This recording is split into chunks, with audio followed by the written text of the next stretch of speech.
नमस्कार दोस्तों, हिंदी मीडियम हमारे यूट्यूब चैनल पर आपका बहुत बहुत स्वागत है। आज हम आपके लिए लेकर आए हैं यूपी ट्रिपल एससी पेट एग्ज़ाम 2021 का जो शिफ्ट 1 में पेपर हुआ था उसका पार्ट 1 लेके आए हैं। इसको हम 2-3 पार्ट में लाएंगे और अच्छे से एक्सप्लेन करेंगे आपको पॉइंट टू पॉइंट कि किस तरह से प्रीवियस ईयर में पेपर आया था और अभी हमारी जो परीक्षा होने वाली है वो अक्टूबर 2022 में होने वाली है। ठीक है, तो ध्यान रखिए, अभी हमारे पास काफ़ी वक्त है और हम काफ़ी अच्छी तैयारी कर सकते हैं।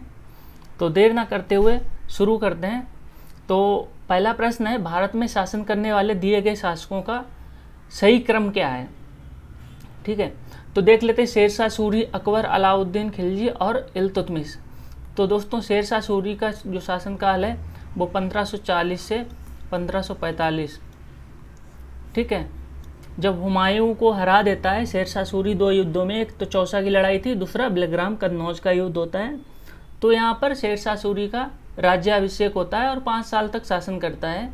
इसके बाद उसके उत्तराधिकारी आते हैं। ठीक है, अकबर का कब से कब तक रहा, 1556 से 1605 तक।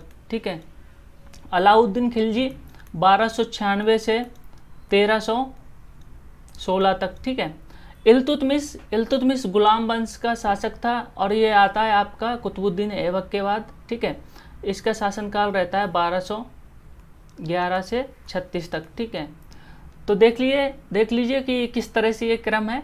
तो पहले नंबर पे आएगा 4th, दूसरे नंबर पे आएगा 3। 4 और 3 कहाँ पे दिए गए, ऑप्शन बी हमारा सही उत्तर है। ठीक है, और बातें जान लेते हैं। जो इल्तुतमिश है गुलाम वंश का शासक था। ठीक है, गुलाम वंश को और क्या बोलते हैं दोस्तों, मामलुक वंश बोलते हैं, मामलुक। ठीक है, स्लेव डायनेस्टी। ठीक है, स्लेव डायनेस्टी का शासक था। अलाउद्दीन खिलजी वंश से था। अकबर मुगल था। शेरशाह सूरी सूरवंश की स्थापना की थी शेरशाह सूरी ने, और शेरशाह सूरी ने रुपया नामक सिक्का चलाया था। जबकि इल्तुतमिश ने कौन से सिक्के चलाए थे, 2 सिक्के चलाए थे। एक तो टका चांदी का था और जीतल पीतल का सिक्का था। ठीक है, तो ये महत्वपूर्ण बातें हैं, ध्यान रखिएगा। अगले प्रश्न पर चलते हैं। निम्नलिखित में से कौन संत शिवाजी के समकालीन थे। दोस्तों कौन से संत थे, जो संत तुकाराम थे वो शिवाजी के समकालीन थे। दोस्तों जो तुकाराम थे, ठीक है, वो वारकरी संप्रदाय की स्थापना की थी इन्होंने, वारकरी संप्रदाय।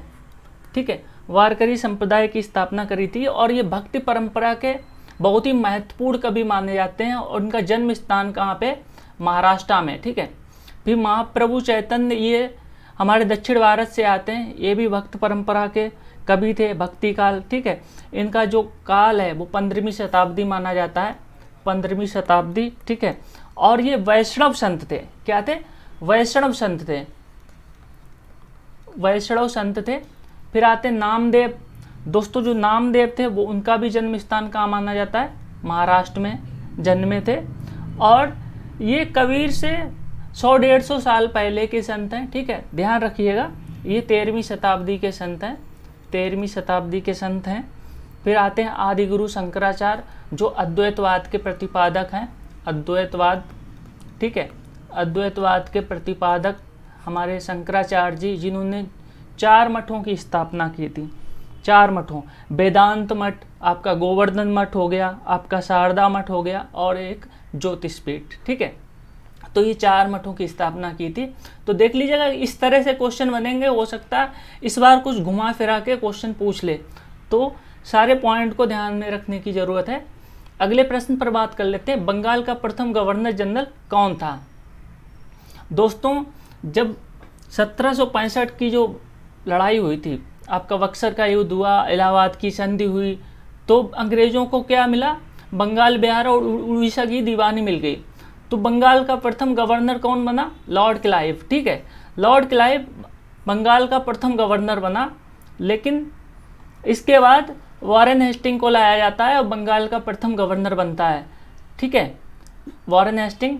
लेकिन 1773 का जो रेगुलेटिंग आता है और यहाँ पर बंगाल का गवर्नर जो था उसका पद बदल दिया जाता है, अब वो कहलाता है बंगाल का गवर्नर जनरल।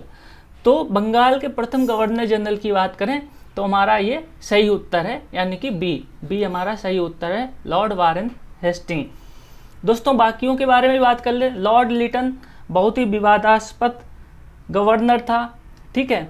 ये गवर्नर नहीं था बल्कि ये वायसराय था। जब 1857 की क्रांति हुई, इसके बाद जो गवर्नर जनरल का पद था, यानी कि भारत के गवर्नर जनरल का जो पद था, उसको क्या बना दिया गया, भारत का वायसराय। तो लॉर्ड लिटन के टाइम पे क्या हुआ, एक तो आंग्ल और अफगानिस्तान युद्ध हुआ, ठीक है। दूसरा आंग्ल अफगानिस्तान युद्ध हुआ। इसके बाद क्या हुआ, वर्नाकुलर प्रेस एक्ट लाया गया, यानी कि भारतीय समाचार पत्रों को दबाने के लिए जो अंग्रेजी के इतर अन्य भाषाओं में जो समाचार पत्र छपते थे उनको दबाने के लिए, उनका दमन करने के लिए वर्नाकुलर प्रेस एक्ट लाया गया। अब बात कर लेते हैं लॉर्ड रिपन की। लॉर्ड रिपन बहुत ही महत्वपूर्ण है, क्योंकि भारत में जो सेल्फ गवर्नमेंट है, यानी कि स्थानीय स्वशासन का पिता माना जाता है। किसको, लॉर्ड रिपन को। तो ध्यान रखिएगा, लॉर्ड रिपन ने और क्या किया था, जो Lord Lytton vernacular press act लाया था उसको क्या कर दिया, निरस्त कर दिया गया, ठीक है। इसने निरस्त कर दिया गया। और इसी के टाइम पे 1883-84 में क्या आया, एक एक्ट आया, बहुत ही महत्वपूर्ण एक्ट था, इलवर्ट बिल था, जो बहुत ही महत्वपूर्ण था, इसलिए इसको बहुत ही अच्छा वायसराय माना जाता है, ठीक है। अब अगले प्रश्न पर बात कर लेते हैं, चरक संहिता। दोस्तों चरक संहिता संबंधित है किससे, चिकित्सा से संबंधित है। एक होती है हमारी, किसके द्वारा लिखी गई थी, महर्षि चरक जी के द्वारा चरक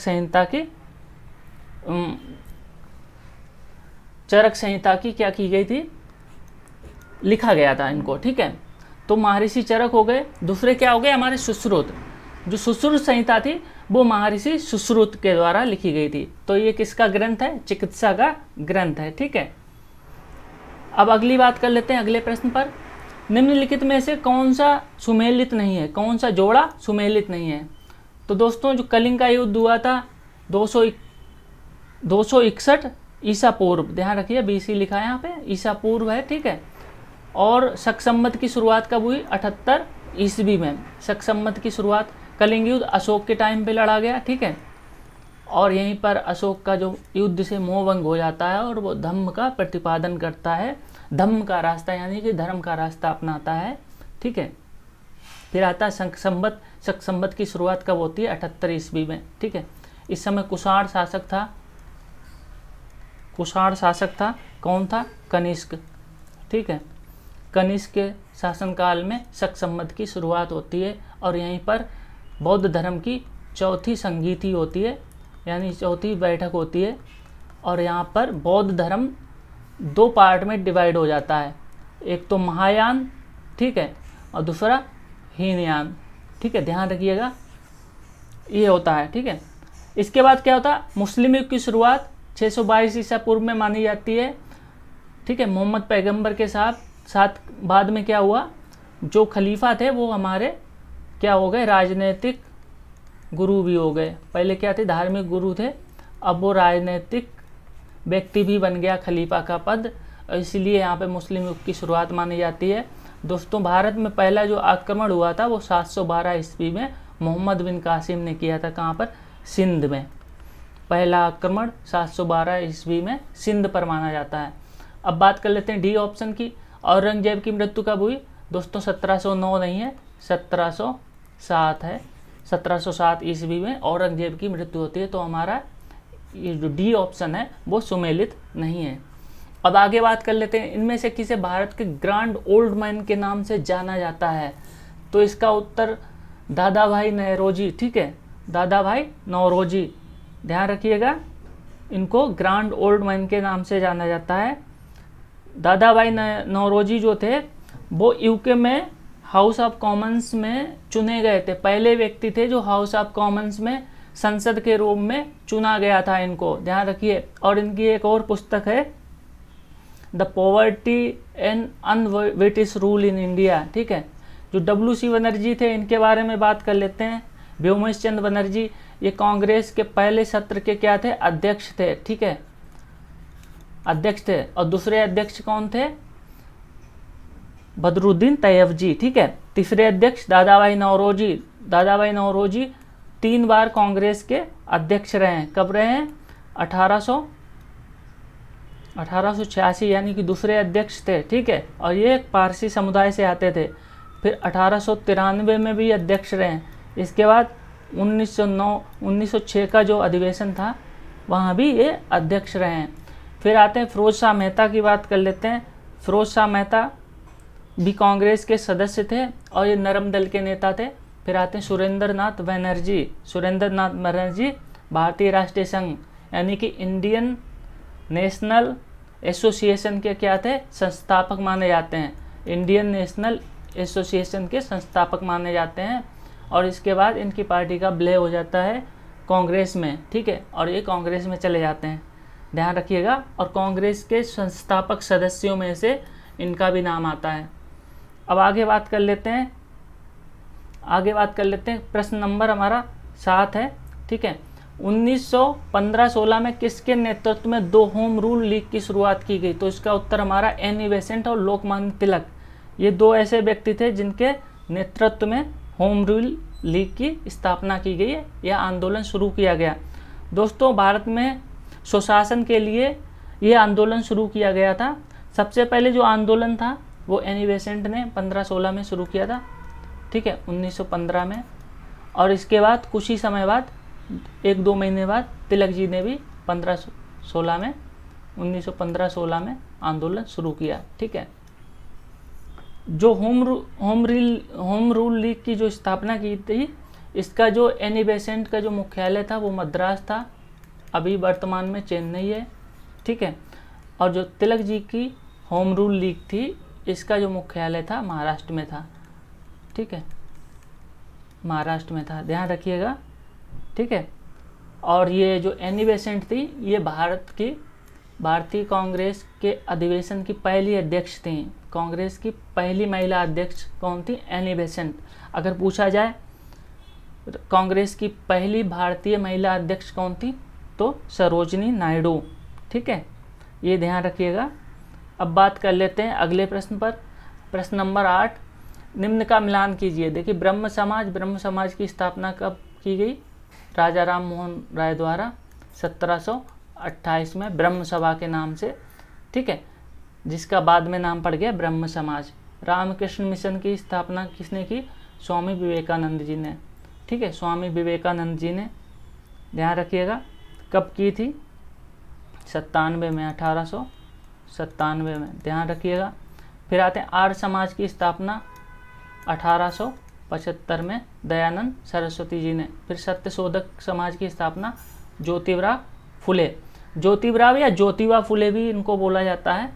तो ये हमारे ऑप्शन है। डी का 5 कहाँ पे? डी का 5 2 में है, ठीक है, तो 1 और 2 कट जाएंगे हमारा। आर्य समाज मतलब सी का 2, ये भी सही है, ये भी सही है, तो हमारा सी उत्तर है हमारा, ठीक है, ध्यान रखिएगा।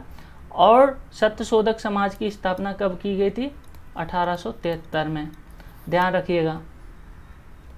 इसके बाद 9वां प्रश्न आता है, करो या मरो का नारा किसने दिया? करो या मरो का नारा महात्मा गांधी जी ने दिया। कब दिया? 1942 का जो आंदोलन शुरू किया था, यानी कि भारत छोड़ो आंदोलन, ठीक है, शुरू किया था भारत छोड़ो आंदोलन। यहाँ पर गांधी जी ने ये नारा दिया था और ये नारा काफ़ी प्रसिद्ध हुआ था। जब बॉम्बे में एक सभा को संबोधित कर रहे थे गांधी जी, ठीक है, तो वहाँ पे नारा दिया था, करो या मरो, डू एंड डाई, ठीक है, डू और डाई, ठीक है, ये नारा दिया था गांधी जी ने, ठीक है। और इस नारे को कांग्रेस ने औपचारिक रूप से स्वीकार भी किया था। अब अगले प्रश्न पर बात कर लेते हैं। अगला प्रश्न है हमारा 10वां, सुभाष चंद्र बोस ने भारतीय राष्ट्रीय कांग्रेस के अध्यक्ष पद से इस्तीफा दे दिया। इसके बाद किसे अध्यक्ष बनाया गया या किसे ये प्रस्ताव दिया गया? तो इसका उत्तर है हमारा डॉक्टर राजेंद्र प्रसाद। दोस्तों ध्यान रखिएगा, 1938 में, ठीक है, 1938 में सुभाष चंद्र बोस अध्यक्ष थे और 1939 में भी अध्यक्ष चुने गए, ठीक है, ध्यान रखिएगा, ठीक है। तो क्या हुआ 1939 में जब त्रिपुरी अधिवेशन हुआ तो इन्होंने काफ़ी बड़े अंतर से पट्टाभी सीतारामैया को हरा दिया। पट्टाभी सीतारामैया को हरा देते हैं। पट्टाभी सीतारामैया जो थे गांधी जी के समर्थक थे और गांधी जी द्वारा इनको चुनाव लड़ाया गया था, लेकिन पट्टाभी सीतारामैया हार जाते हैं। इसके बाद सुभाष चंद्र बोस जी कांग्रेस के अध्यक्ष बनते हैं, लेकिन होता यह है कि कांग्रेस की जो कार्यकारिणी थी और गांधी जी उनका सहयोग नहीं करते हैं, इसीलिए बाद में सुभाष चंद्र बोस जी 1939 में इस्तीफा दे देते हैं कांग्रेस अध्यक्ष पद से।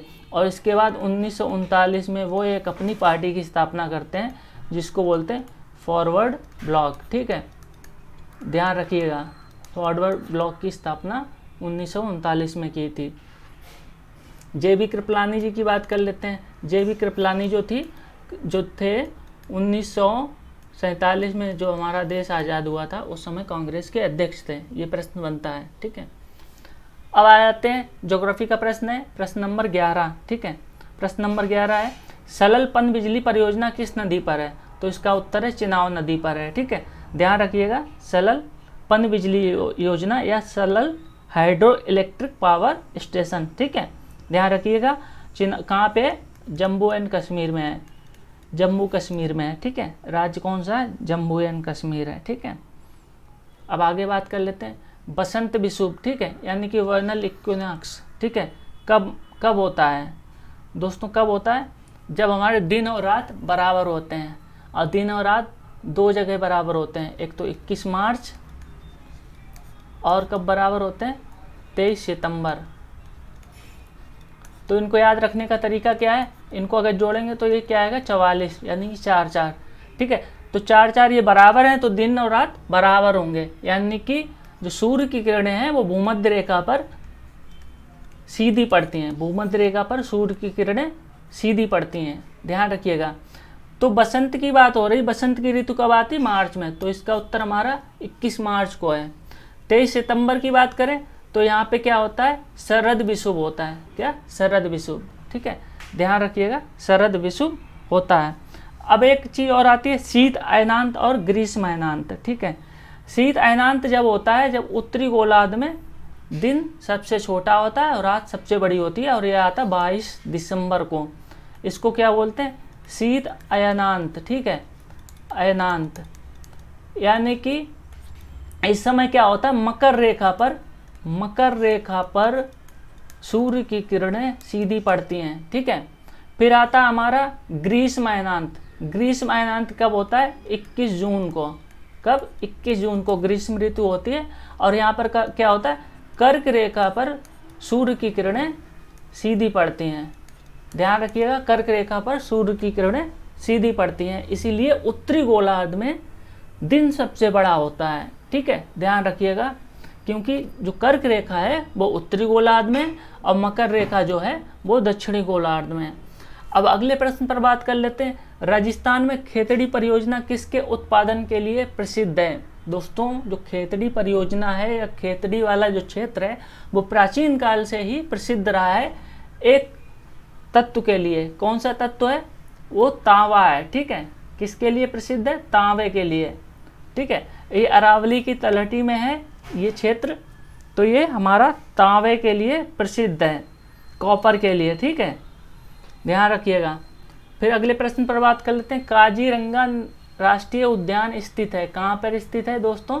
असम में स्थित है, ध्यान रखिए। सबसे ज़्यादा राष्ट्रीय उद्यान मध्य प्रदेश में 11 राष्ट्रीय उद्यान है। ठीक है, और मध्य प्रदेश को टाइगर स्टेट भी बोला जाता है। सबसे ज़्यादा बाघों की संख्या कहाँ पर? मध्य प्रदेश में है। ठीक है, और सबसे ज़्यादा वन जो है, वन भी कहाँ पे है? मध्य प्रदेश में है। क्षेत्रफल के हिसाब से, क्षेत्रफल के हिसाब से मध्य प्रदेश में है। और असम में जो काजीरंगा उद्यान है ये एक सींग वाले गैंडे के लिए प्रसिद्ध है, और यहाँ पे हाथी भी पाए जाते हैं, ध्यान रखिएगा। फिर पश्चिम बंगाल में क्या है? सुंदरवन राष्ट्रीय उद्यान या टाइगर रिजर्व सुंदरवन में है। ठीक है, फिर केरल में भी बहुत सारे जैसे मुथुमलाई वगैरह राष्ट्रीय उद्यान है, ध्यान रखिएगा इनको। तो ये क्वेश्चन राष्ट्रीय उद्यान से जरूर बनेगा। अब आगे प्रश्न पर बात कर लेते हैं। प्रश्न नंबर हमारा 15वां। कौन सी नदी हिमालय नदी तंत्र की नदियां हैं या हिमालयी नदी तंत्र का हिस्सा है। ठीक है, तो दोस्तों भारत में 2 नदी तंत्र हैं, हिमालय नदी तंत्र और दूसरा क्या है, प्रायद्वीपीय नदी तंत्र। प्रायद्वीपीय यानी कि दक्षिण भारत की नदी है। हिमालय की नदियां जो हैं वो सदानीरा हैं, हमेशा पूरे वर्ष पर्यंत बहती रहती हैं, जबकि जो प्रायद्वीप भारत की नदियां हैं वो वर्षा पर निर्भर हैं। तो हिमालय की नदियां कौन सी हैं, एक तो गंगा है और दूसरा ब्रह्मपुत्र है। ध्यान रखिएगा, गंगा है ब्रह्मपुत्र, तो हमारा उत्तर हो जाएगा बी। जो कावेरी और गोदावरी नदियां हैं ये कौन सी हैं, प्रायद्वीप तंत्र का हिस्सा हैं। ठीक है, ध्यान रखिएगा। गंगा कहाँ से निकलती है, उत्तरकाशी जनपद, कहाँ पे है, उत्तराखंड में। उत्तराखंड में उत्तरकाशी से निकलती हैं। ठीक है, गंगोत्री ग्लेशियर से। और ब्रह्मपुत्र मानसरोवर झील के निकट। ठीक है, मानसरोवर झील के निकट एक ग्लेशियर है, एक हिमनद है, चेमायुंगडुंग। ठीक है, चेमायुंगडुंग ग्लेशियर से निकलती हैं। कौन, ब्रह्मपुत्र। ब्रह्मपुत्र नदी है जो नाम है वो पुल्लिंग है, जबकि गंगा स्त्रीलिंग है, कावेरी भी स्त्रीलिंग है और गोदावरी स्त्रीलिंग है। तो कभी हिंदी में आ जाए कि इसमें पुल्लिंग छाटिए तो ब्रह्मपुत्र क्या है, ब्रह्मपुत्र पुल्लिंग शब्द है। ठीक है, ध्यान रखिएगा। अगला प्रश्न पर बात कर लेते हैं, बैंक दर क्या होती है। तो दोस्तों इसका उत्तर हो जाएगा हमारा डी। कोई भी केंद्रीय बैंक है वो जब कॉमर्शियल बैंकों को ऋण देती है या उधार देती है तो उस पर जो ब्याज की दर होती है उसको बैंक दर बैंक दर बोलते हैं। ठीक है, क्या बोलते हैं, बैंक दर। ठीक है, तो ध्यान रखिएगा, इसका उत्तर हमारा डी हो जाएगा। प्रश्न नंबर 17, यदि आरबीआई नगद कोषानुपात को घटा दे, ठीक है, तो साख सर्जन पर क्या असर होगा। यानी कि CRR ठीक है घटा दे तो क्या होगा। ठीक है, कोई असर नहीं होगा, साख घट जाएगी, साख बढ़ जाएगी, इनमें से कोई नहीं। दोस्तों साख क्या है, नगदी। ठीक है, जो नगद पैसा है उसकी बात हो रही। तो साख सर्जन पर क्या होगा, कोई असर नहीं होगा। क्या होगा, साख बढ़ जाएगी। साख क्या है, बढ़ जाएगी। ध्यान रखिएगा। CRR से क्या तात्पर्य है, CRR वह धन है जो केंद्रीय बैंकों के पास रखा होता है। किसका, अन्य बैंकों का केंद्रीय बैंक के पास रखा होता है। ठीक है, तो क्या है, साख बढ़ जाएगी। ठीक है, साख सर्जन बढ़ जाएगा। अगले प्रश्न पर बात कर लेते हैं, इनमें से किस प्रकार की अर्थव्यवस्था में संसाधनों पर निजी अधिकार होता है। ठीक है, किस प्रकार की अर्थव्यवस्था में संसाधनों पर निजी अधिकार होता है। तो और आर्थिक गतिविधियों का मुख्य केंद्र क्या होता है, लाभ अर्जित करना। तो ये हो गया हमारा पूंजीवादी अर्थव्यवस्था। पूंजीवादी अर्थव्यवस्था वह अर्थव्यवस्था है जिसमें मुख्य उद्देश्य क्या होता है, लाभ। और समाजवादी अर्थव्यवस्था है जिसमें क्या होता है, धन वितरण। ठीक है, धन वितरण। लाभ नहीं देखा जाता है, इसमें देखा जाता है समाज के लोगों को समान रूप से धन का वितरण हो रहा है या नहीं, संसाधन मिल पा रहे हैं या नहीं है। तीसरी आती है मिश्रित अर्थव्यवस्था, जो पूंजीवादी और समाजवादी अर्थव्यवस्था का मिश्रित रूप है, मिला जुला रूप है। यानी कि भारत की अर्थव्यवस्था कैसी है दोस्तों, मिश्रित अर्थव्यवस्था है। ध्यान रखिएगा। अगले प्रश्न पर बात कर लेते हैं, 100 रुपये का नोट किसके द्वारा हस्ताक्षरित होता है। ठीक है, तो 100 रुपये के नोट पर RBI के जो गवर्नर होते हैं उनके साइन होते हैं। ठीक है, ध्यान रखिएगा। जो 1 रुपये का नोट छोड़कर जितने भी नोट हैं, 1 रुपये का, ठीक है, 1 रुपये का नोट छोड़कर जितने भी नोट हैं उन पर सब पर क्या होते हैं, RBI के जो गवर्नर हैं, भारतीय रिजर्व बैंक के जो गवर्नर हैं उनके हस्ताक्षर होते हैं। जबकि 1 रुपये के नोट पर किसके हस्ताक्षर होते हैं, जो वित्त सचिव हैं उनके हस्ताक्षर होते हैं। और 1 रुपये का नोट कौन जारी करता है, करता तो RBI है लेकिन भारत सरकार के तत्वाधान में। ठीक है, भारत सरकार इसको जारी करवाती है। ठीक है, अब आते हैं अंतिम प्रश्न पर। आज के वीडियो का अंतिम प्रश्न है दोस्तों, क्या है, फेमा का पूर्ण रूप क्या है। फेमा का पूर्ण रूप क्या है, तो इसका उत्तर हमारा हो जाएगा फॉरेन एक्सचेंज मैनेजमेंट एक्ट। क्या हो जाएगा, फॉरेन एक्सचेंज मैनेजमेंट एक्ट। ये क्यों लाया गया था? इसका मुख्य उद्देश्य है जो विदेशी मुद्रा है उसको कैसे से मैनेज किया जाए, उसका विनियमन किया जाए कि विदेश से जो पैसा आ रहा है वो लीगल तरह से आ रहा है या इलीगली आ रहा है। ठीक है, तो ये अधिनियम कब पारित किया गया दोस्तों, ध्यान रखिएगा, 1999 में ये अधिनियम पारित किया गया। ठीक है, पहले क्या था? फेरा था, फेरा, पहले इस अधिनियम का नाम फेरा था, फॉरेन एक्सचेंज रेगुलेटिंग एक्ट, यानी कि फॉरेन एक्सचेंज रेगुलेशन एक्ट। फिर इसको बाद में क्या किया गया, इसका नाम बदलकर फेमा कर दिया गया, यानी कि फॉरेन एक्सचेंज मैनेजमेंट एक्ट। तो इस तरह से ये रहे हमारे आज के 20 प्रश्न, यूपी SSC एग्ज़ाम 2021 के जो 20 प्रश्न हैं, बहुत महत्वपूर्ण प्रश्न थे, उनको आज हमने देखा है। अगले वीडियो में हम बाकी के GS के प्रश्न करेंगे, फिर आपके लिए एक वीडियो लाएंगे जिसमें रीजनिंग और मैथ करवाएंगे। ठीक है, तो कैसा लगा हमारा वीडियो? अगर हमारा वीडियो पसंद आया है तो हमारे चैनल को सब्सक्राइब करिए और हमारे वीडियो को लाइक कीजिए। इसी के साथ हम अपनी बात को ख़त्म करते हैं। धन्यवाद।